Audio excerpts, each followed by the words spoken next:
Y'all ready to be history? All right, hey, there we go. We're out of here. All right, here we go, that's it. Sway, so Yeah. before we get started, will you please sign this for me? Oh, shit, damn, wow. Wow. Look at how, yo, you look like a kid. You're a kid there. Damn, man, I was a baby, bro. Crazy. That's our teenage years. Y'all didn't know I had bars once upon a time, huh? Yeah, you want me to say Marshall? You want me to say? Yes, please. Okay. That's M-A-R. That's H-A-L-L. Yeah, there you go. Look Hell at that, yeah, man. I man. signed a vinyl for him, man. Look at that, man. Look at. Incredible. Yo, that man, your signature's so much better than mine. Thanks, man. Yeah, no problem, man. Man, you threw me off with that.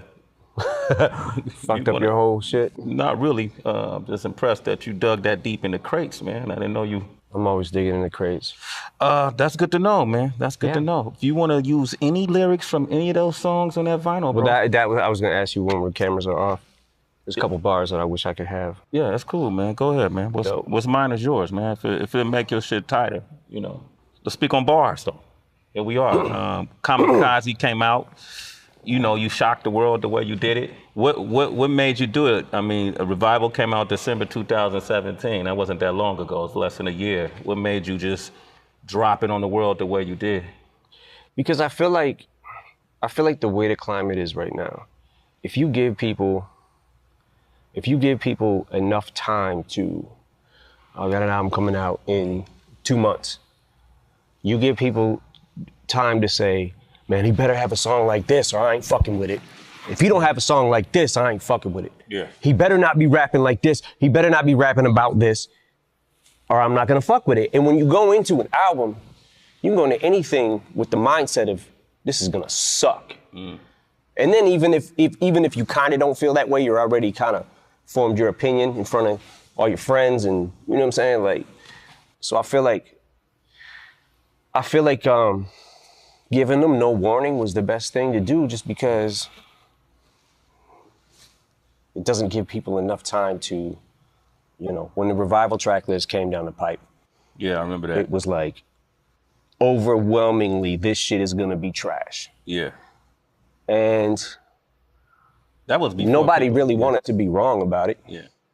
They had already formed, I'm not saying everybody, but a lot of people had already, formed their opinions. So. Yeah, that was interesting. Like Revival really ran through the ringer, so to speak, before it even got off the ground. But, you know, this is that day and age. You know, it's different now, right? Yeah. You know, however you adjusted to that. Like before, which is what I find interesting about you, before you spent your whole career being critiqued and criticized by organizations like LGBTQ community or college campuses or police departments, you know, but hip hop always stood by you. So that was, that's where you found your refuge. But now it came from inside of hip hop. You know, how did that affect you? Me sitting back and seeing things that I saw, it was kind of like, I felt a bunch of different ways. I felt like, okay, maybe because it doesn't sound like everything else and what most people are doing, maybe that was what tainted their ear. Because I remember a time in hip hop where you had to be so different from the next person or you were trash. There's a shift somewhere that happened that if it doesn't sound like everything else, then it's trash automatically. Yeah. And I just sat back like, okay, all right, I can take that. It's not like I can't take constructive criticism, but I feel like it kind of went beyond constructive criticism. So I had to go back to it and look, I have made albums that definitely probably would not be the top of my list. Encore. Okay. Relapse, which I believe Encore is a better album than Relapse. Relapse is something that I looked at in a couple of years, went back to and cringed at. I was like, oh, Jesus Christ, I didn't even realize I was doing that many accents. I just started, for whatever reason, I just got into it and was just like, started on this weird serial killer vibe kind of thing. Yeah. And started wanting to talk crazy and started bending words more. And the only way you can bend them is with this accent, trying to use this one. And a couple years later, in making recovery and slipping out of that, getting out of the accents and beyond it, made recovery. Yeah. And I always say that if it wasn't for relapse, I wouldn't have been able to make recovery.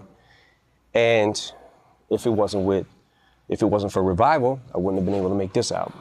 So I'm good with it. It just, some people more than others went a little far with it.